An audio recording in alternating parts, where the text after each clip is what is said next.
Hey again, I'm Wilson Bethel, and welcome back to the Daredevil Born Again official podcast, where we're digging deep into each episode of Season 2, sharing behind-the-scenes stories and chatting with the cast and crew of Marvel Television's Daredevil Born Again, now streaming on Disney+. I'm not sure why they have me introing Episode 6, because I'm not in it, but here we are. The hugely anticipated return of a beloved hero, none other than Jessica Jones herself.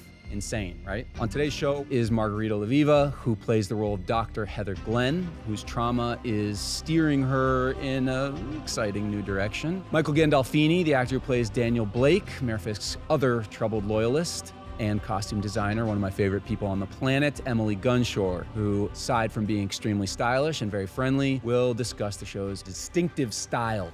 But first, here's a recap of the most chaotic moments in Episode 6. So if you haven't watched, now would probably be a good time to stop and do something like watch it. Right from the jump, we got Vanessa's funeral and Fisk's emotional fallout from her death, and safe to say, he does not process emotions very well. Also, the introduction of the one and only Jessica Jones, who helps Daredevil destroy a warehouse where Fisk has diverted the weapons from the Northern Star. At Vanessa's wake, Heather goes through Vanessa's jewelry and steals an earring, which is creepy, and continues to be haunted by Muse. Buck tries to help, but it's unclear if Heather can be helped at all at this point. Also, will they, won't they? I don't know. Speaking of Buck, he suspects BB's behind the leaks that have been infuriating Fisk, and Daniel knows he's probably right, even if he doesn't want to believe it. Over the course of his birthday at his mother's house in Staten Island, shout out Staten, Daniel wrestles with knowing the truth. He's grown fond of BB and, hey, they kiss. Ultimately, though, Daniel tells BB he can't protect her from Buck any longer. So what kind of a boyfriend are you, pal? Up in Albany, the governor has a late-night visit from Mr. Charles, who's ready to turn on Fisk. Back in the city, things are heating up as protests against Fisk and his task force intensify. Karen projects the video of the testimonies they've been recording against City Hall, which is kind of a cool piece of street art, but it angers the crowd. Meanwhile, Daredevil confronts Fisk face-to-face and offers him a shocking deal. They both leave New York for good. What? There will be no more show. That can't happen. Fisk says no thanks, and the two powerhouses slug it out. All right. Outside, the protests turn violent, culminating with Karen being spotted by Powell amidst the chaos, and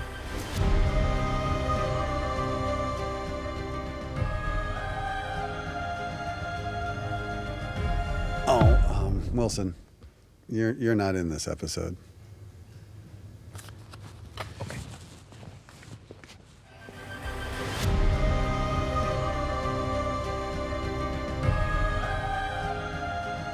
Doing a little dance walking in. Yeah. 206. We did the funeral. We looked really good. We looked really good. Like, we took really good pictures for a funeral. We did, and we took those. Remember those pictures? Yeah. I have one framed in my house. I can't wait to post them. They're amazing. I know, the black and white. We were like, everyone's yeah. with the guns. The thing I remember about that day so much was there was parrots. Do you remember that? There was a parrot. I do not remember parrots. And yeah, there are parrots in this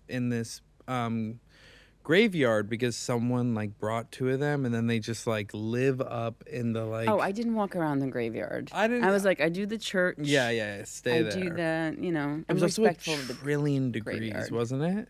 It was very hot. Yeah. It was really, really hot. It was really hot. I was wearing tights. You weren't. I wasn't. And maybe you were. I don't know. I didn't see them. Yeah, maybe I was actually. Maybe you were under your suit. Yeah, I love the funeral scene. Also, the song. Yeah, it's amazing. Is one of my favorite songs. It's so beautiful. I don't know the name, of course, but it's beautiful. It's a beautiful piece of music. You have, I think, one of the most exciting scenes of the whole show with Artie. It's a pretty great It's really good. It's a really good It's scene. really good, and you two are great in it together. Thank you. And I remember everyone talking about it like you did, and everyone was like, it's so good. They had this amazing scene. And I was like, oh, I can't wait to see it. When I watched it, I was like, whoa, it's really good. I mean, what was really cool about that scene, which was terrifying, and also one of those things you read on the page and you're like, how is this going to take place? Because by the end of that scene, after I choke him, we were supposed to kiss. And I was like, can we find another way to do that? You know what I mean? There was a smarter way of just let all that feeling out, all that rage, all that sadness, all that pent up aggression and get it out. And can we connect in a way that shows the chemistry, the spark without actually kissing, because I think that's always more exciting. And I just watched that and I was like, oh, it works. Totally. If you did kiss, it kind of would have... Because it dissipates, because then you like, you got the result, right? Exactly. And then like when you don't, it's that mystery, but also it's also like, this is what should be taking place right now, and it's not. It was a hard scene to do, but I loved well, I remember you guys talking about it quite a bit, like when we were shooting the funeral or like the wake stuff. I remember you two were sort of discussing different ways to find that. Yeah. And it just really worked. Like, well, yeah, and that's the other thing of like the brilliance of the writing sometimes, where you read something and you're like, this is too quick to jump from here to here to here. Like, you need more dialogue, you need more time. And then when you fill it up with all the emotion and the circumstance, like on the day, you're like, oh, actually the transitions work. Right. Like, it just does so much for a show when you can really live in that in-between space. And I think it's exciting for the audience because they really get to know the people that they're watching. They're like, this is, and root for them and like want things for them, you know? Totally. Yeah. What do you think the audience is rooting for you?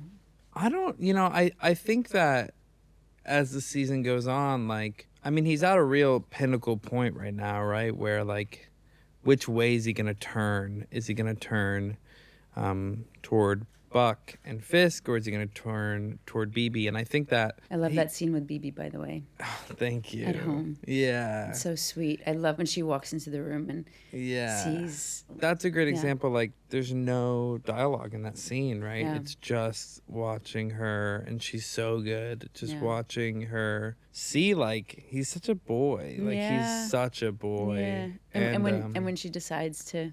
erase the message. You just really feel like, again, no dialogue, but you fully get why she does it, and you're like, oh, these two, like, in another world. In another world, exactly. That whole sequence really moved me, like, because he is such a boy, like, to remove him from all the adult stuff and go home to his mom. Like, I just felt there was something so pure about that. And I think he does go home to do exactly what you asked, which is like, who does he want to root for? Like, I think he goes home to try and like ground himself a little bit and just like, what am I doing? Who am I? Because I think he doesn't know who he is yet. Yeah. It felt like when she was looking at the photo of you and your dad, and you hear the mother saying about like talking about the father. And I just wonder if for BB also in that moment, it feels like, oh, as much as she must judge the fact that you work for Fisk. Yeah. She's like, oh, I get it. Like, he's looking for his dad. Right. You know, like, because I think sometimes it doesn't make sense why someone aligns with someone. Exactly. And especially when, obviously, for her, you're aligning with a very villainous character. Not for me. I don't think you are. Yeah, right. She just like understands. Yeah. And like, I think that's so much of like good and evil, or like, what's going on in this world. Like, if we just have a little more understanding. Yeah. And like, empathy. It goes so much further. And I think she finds it right there in that moment, seeing that picture. Like, she has just that much more understanding of why he is the way he is. Yeah. But back to what the audience is wanting for Daniel Blake. I mean, that stuff is so hard. Like, when you start to read or like, understand what people are thinking. Like, I don't know. Like, do they think he's a villain? Do they think he's a hero? Do they want? I don't know. Like, you're so dynamic on screen that there's definitely always that mystery of he's heartbroken. Right. He's vicious. Right. Ambitious. But also lost. But I feel like Heather goes through really huge transformation this season while she's coping with trauma, grief, sort of the visions of Muse, but like, she feels narrowed in, especially this episode is sort of this turning point. She is lost on some level because this massive trauma happened and Matt left and who's left, and best friend is gone. Do you think she's in control of it at all, or is it? I think she's fighting for her life to be. I think she's really trying to be in control, and I think that's the fight of like, I want to be in control. I think I know who I am. I want to believe I know who I am, but something is coming through, and even that action of taking the earring, that is so against anything that Dr. Heather Glenn would have ever done in her boss's house. But I think it's that first sort of move towards like autonomy and deliberate, intentional action she's moving towards. Like, I get to say what I want now. Right. You know, I get to do what I want to do. Like, there is truly no one left. Right. For Dr. Glenn. Right. And that's why I think that the Buck alignment is so interesting, because it's, you know, it's not necessarily romantic. It's not necessarily colleagues, friends, but more like kindred spirits. Like, they're such lone wolves. They're such fighters and survivors in their own right. But but the recognition of like, I know you're alone. I'm alone. Right. And whatever's driving you is probably driving me as well. Do you feel that aloneness for Daniel? Like, who is Daniel aligned with? I feel like he's such a people pleaser, and he's such sort of a wheeler and dealer that, like, it's sort of like he's completely and entirely aligned with whoever's in front of him in that moment. And it's tricky because what we don't want in performance is anything vague, right? We want specificity, but he's specific when he's with these people, but I don't think he knows who he is as an adult yet, because he's not an adult yet. He's young. Yeah, I mean, he's really young. That's the other thing to like remember for him and BB. Yeah. I feel like they're such still kids, like still coming into the world. Absolutely. Whereas, like when you see his bedroom, you're just like, oh yeah, that's who he is. Yeah. You know? I feel for Daniel so much. You know, and I think that's what Dario really wrote an amazing arc for Daniel this season, was like, let's just turn up the heat as much as we can on both stoves, and like he's gonna have to pour over it one way or the other, and it just boils to as high as you can go, you know? And I think he does flip-flop a lot. And like, the thing that's funny is he loves BB, but he also loves Buck.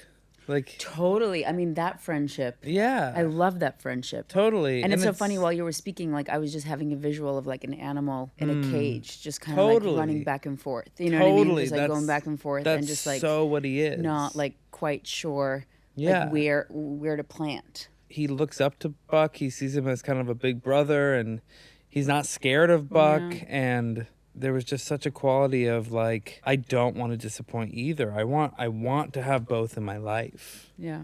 Both are very important to me. Yeah. And then the like, you know, father figure aspect of just, you know, Fisk in general. I don't know. Tell me if I'm wrong. But I think what draws our characters both to Buck is he's danger. Yeah. He's the lion in that, like, in the cage of like, I want to go play with him.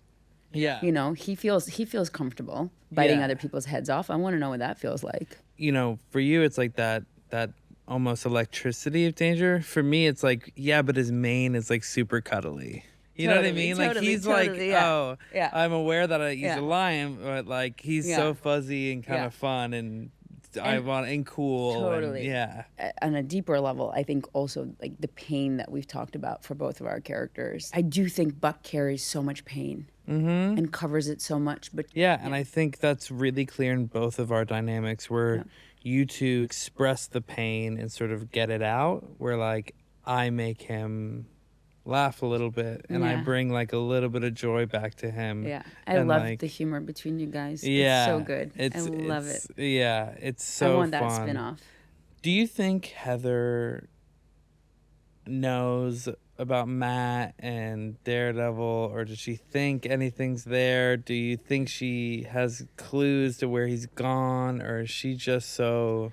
You know, I think the one thing that is very clear is that Matt really hurt her by just disappearing, you know? And even in the first season, I was like, is she really that blind to not see that he's Daredevil? You know, she's living with Daredevil. That happens more often than not, that we're like dating someone that we really love, that we love so much that we're almost like blinded by that love and like not clearly seeing what's right in front of us.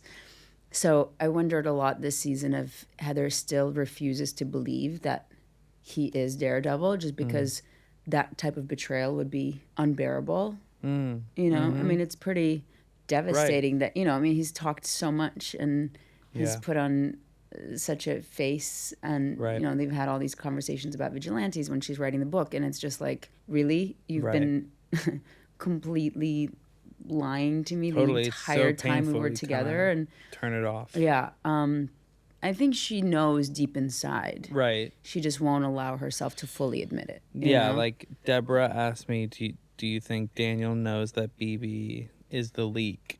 And I kind of said a similar thing. Yeah, like, I think so. They might know, but like they can't know. Yeah, it's like you know what I mean? You don't want to admit to yourself, I'm just gonna pretend a little while longer. Exactly. Like I just want to believe the fantasy, you know? Exactly. And it's I think the same thing for Heather. It's like I just want to believe that like some bad guys took him away, and the reason I'm not hearing from him is because he can't. You know, the fact that he's making a choice not to reach out, the fact that he did lie the entire time they were together, that's pretty devastating. Him being like the hero in many ways, even though it's all very gray and neo-noir. Always all very gray. What he did to you sort of pushed Heather into this new era. Yeah.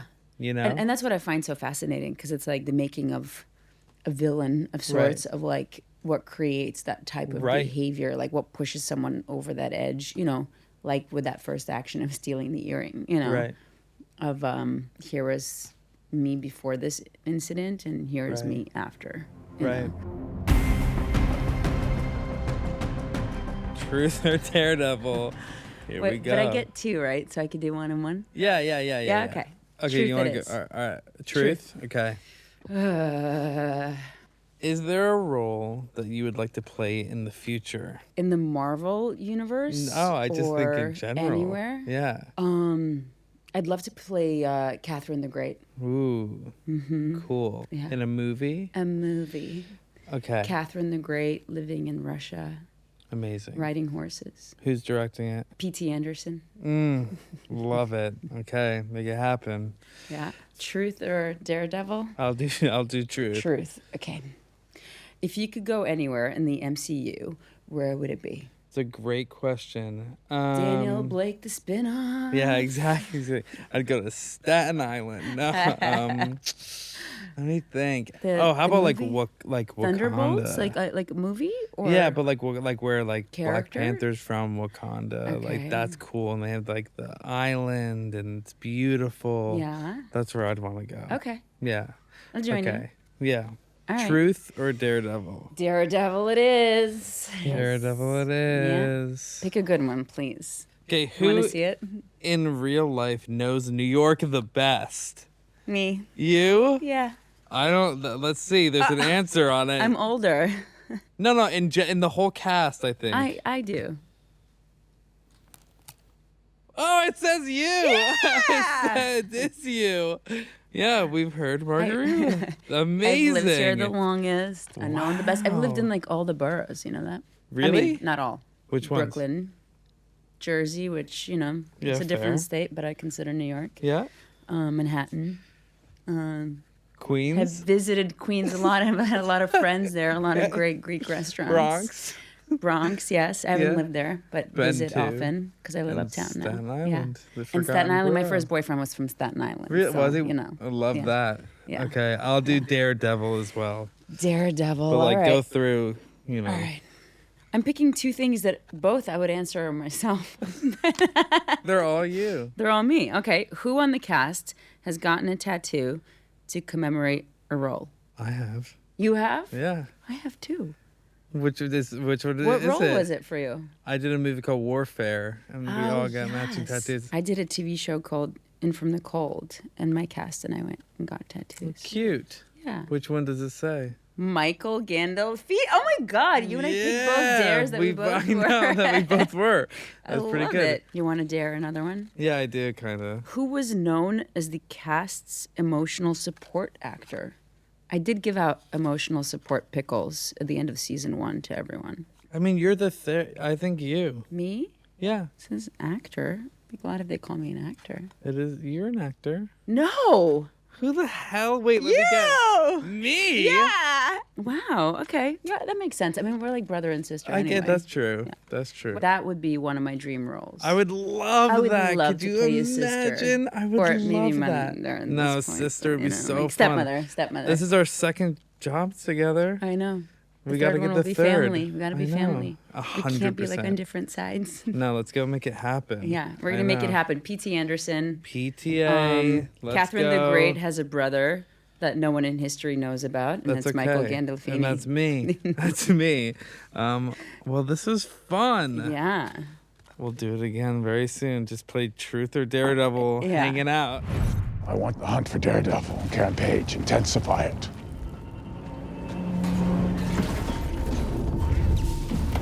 Emily, I want to know about the new Daredevil costume. Whoa, straight out of the gate. I know, but that's what Bam! everybody Bam! wants to know. Everyone wants to know. It's my favorite Daredevil Yeah. My favorite, suit too. yet, for sure. The black this season was, the idea behind it was that Matt is, gone rogue, gone into hiding. So he's decided to get crafty, and he spray painted the whole thing black and then added the D's on top. So that was the idea behind the black. So the red coming forward is the things like... Well, I mean, questionable. Matt Murdock has amazing stenciling skills because he was able to invert the D's and get them on there. But that is the idea, is that it was spray painted. And we did shoot a scene that I don't think made it into the edit, where he had the suit and he had a thing and it was like spray paint. Himself? Oh, that's cool. Yeah. But whose idea was the suit? That was written. That was on the page. So that was Dario. That was That was all he Dario. should It was spray paint it. this is the press. This is the way that we're getting to the black suit, because in the comics he has a black suit with the red D's. So I don't know who came up with that in the writers' room to get us there, but it was on the page well before I started. And do you have any input as far as being maybe it shouldn't be so black, or maybe I had a some little questions about how he was such a good stenciler. I mean, that's true I ground. have those questions too. But we have to it's a super suit that makes him magical. So it we and just does kind of Charlie go get with a it. say? No. A rendering comes from Marvel's Viz Dev department. So Jackson and their team do amazing work, and they hand you a beautiful drawing at the beginning of a show, and it's this is what Marvel wants it to look like. And then my job is to kind of say who, how, why, and let's make it fit and look good, and the color and the fabric. Yeah. So we had to look at different blacks and the sheen. And then it was kind of my idea that we progressively showed more red through the season. That's so because, cool. He's fighting. So we have to. But unfortunately, you can't just spray paint a suit black. That would be so cool if you could, but that wouldn't work. So the fabric is 3D printed and custom made. So we had to draw and decide where the red was showing off or where the red and for the dummies over here, what's the red coming through symbolize? That's the red underneath the red suit. Right, as it's rubbing off as he's fighting. The paint is rubbing off as he's fighting. So he's in the all black suit up until he goes into the tunnels with Bullseye. Well, he goes crashing through the window after boxing, and he tumbles out onto the floor. And then as he's dragging Bullseye through the tunnels, the idea was he's rubbing against walls, so then there's more area. Yeah, and I tried to kind of show Phil where it was, so they could choreograph down the halls that that was the part. Yeah.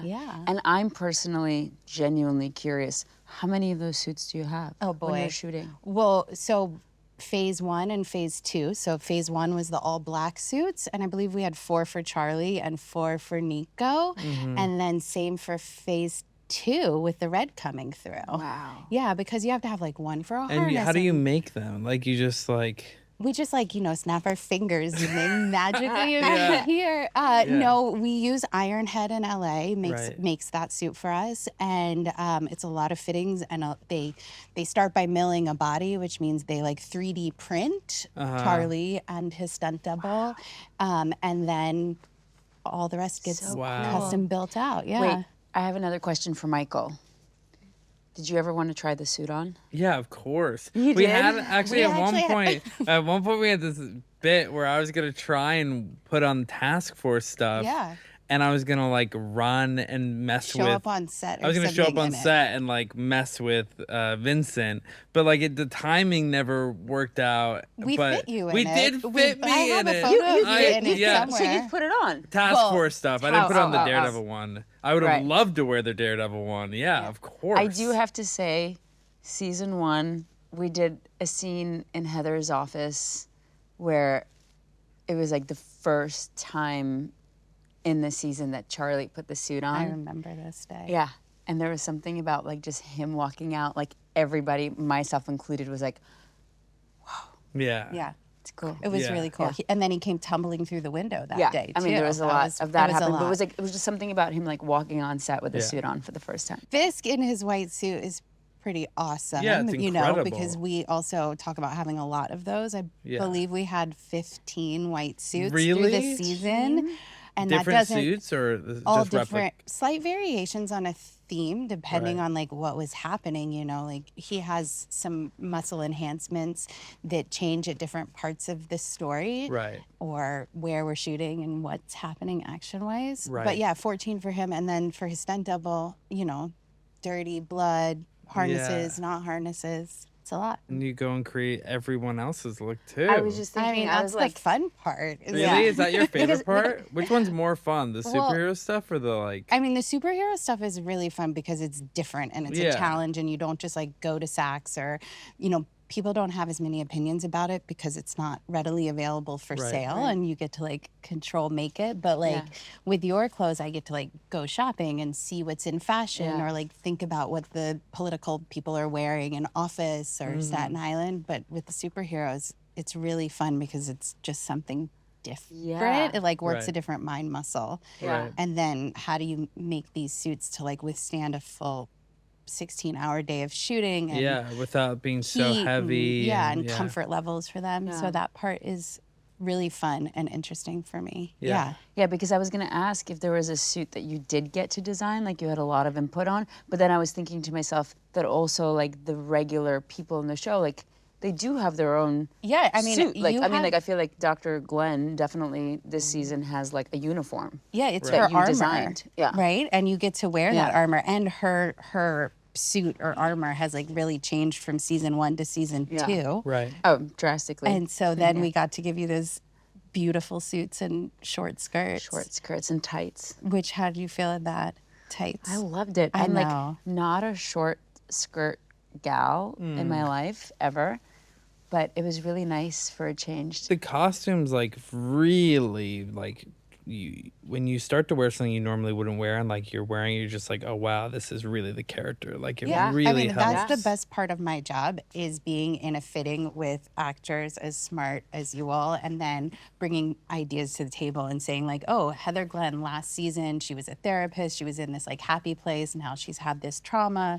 How are we changing her costume to reflect that and like, give her the armor? And then you put it on and to see like you guys feel it. Same with you. This episode was like one of the first times we saw you out of a suit. Right, that's going very to Staten true. Island, and you have like a hoodie and a leather jacket. Yeah, like, we were so excited. so excited. You're like clothes, real person clothes. It's my first time not in a suit. Yeah, and we were like, what is he like wear? Yeah, to go to his mom, but like also you have this new apartment, so you're making all this money from Fisk, so you have like an Amari leather jacket, which is like a designer brand. Totally.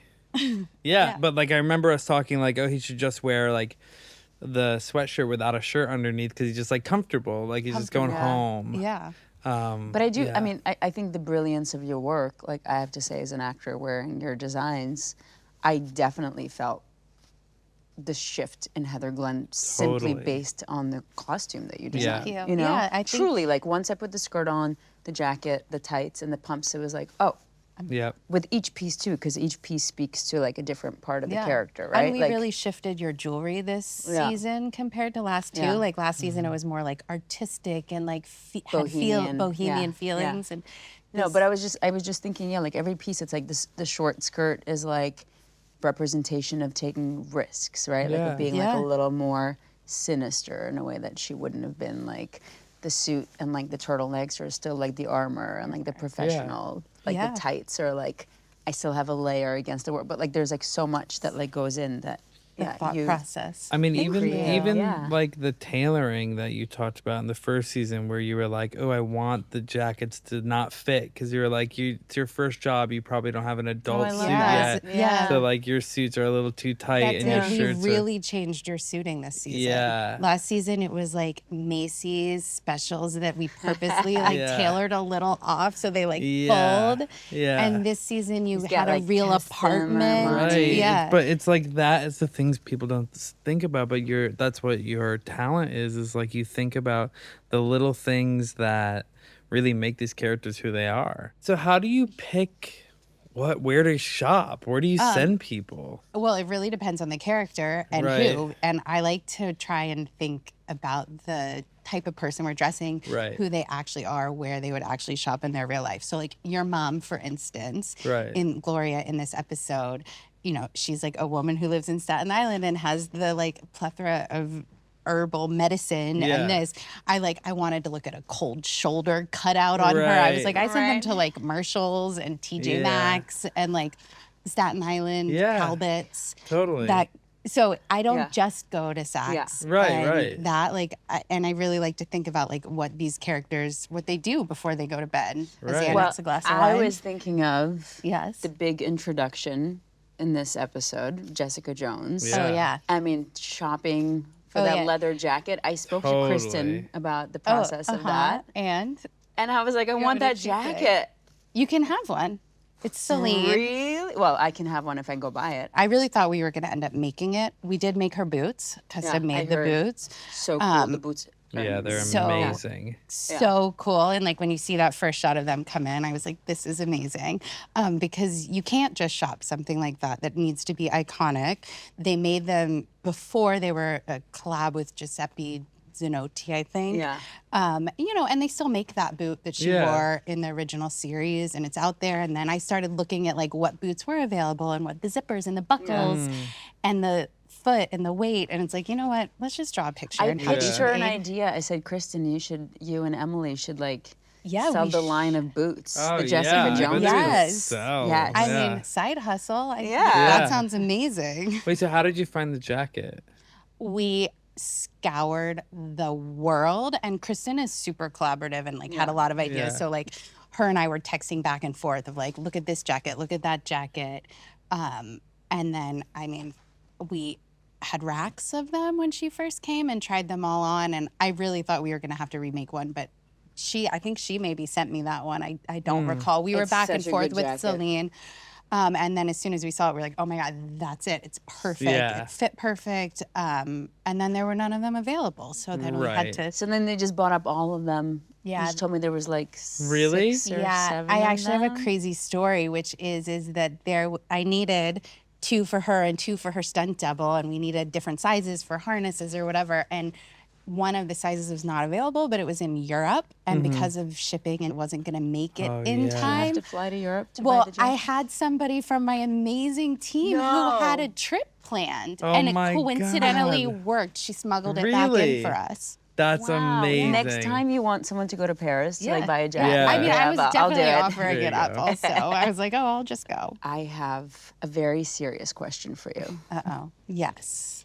You ready? If you were to design your own superhero costume, what would you be wearing? What character would you be playing? For myself? Yes. Oh, wow. If we were to bring you on a show as a superhero. That is a very difficult question because I don't want to be in front of the camera. So I would definitely be we'll fully covered. We'll hide the camera. What's the, you could be, that could be your costume. Yeah. It's like the shadow or something. The shadow. Yes. Love that. And it just, tries to make some happiness and light in this world of chaos. So is the shadow like green or like purple? No, definitely not green. Maybe black. Black, yeah. Bring some light into this world. Purple is probably my favorite color, so we could probably also go with purple. If you had to design any superhero, who would you want to design? If they're like, you get to recreate their look. Well, I feel like there's a lot of pressure with designing superheroes because fans over history, you need a lot of research and a lot of time to like really dive into like what the comic books have or what has done previously then to revamp. So any and all I would want to do just because it's a new challenge and fun. Very fair. I like that. Yeah. Michael and I are going to come up with some things for you to design later. We'll think about it later. I want to put everybody in a super suit. Yeah, I want to be in a superhero suit. Yeah, then you get to like... Super villain suit. Super villain. But I don't want it to look like robotic. That's the one I like. You know when people go in like robot suits? No, smooth one. Yeah, like a cool one. Yeah, like a gliding through the you want to be like grounded, be able to fit into reality and not like... Something that looks like regular clothes, but just... Not the leotards and You tights. in the other league. Yeah, no tights. No tights. No tights. No tights. We've for me. come a long way from tights. Yeah, in yeah. superheroes for Bell sure. bottoms? Yeah, some bell bottoms. That's cool. Cargo pants. Everybody in our show ends up in cargo pants. All right, Sure. I think we're done here. Amazing. Thank you. Thank That you. was so good. Yeah, Thank that you. was so fun. Thank you for I having wanna just keep talking about clothes. me. Yay. Watch and listen to Daredevil Born Again official podcast available on Disney Plus and wherever you get your podcasts, and stream season 2 of Marvel Television's Daredevil Born Again on Disney Plus.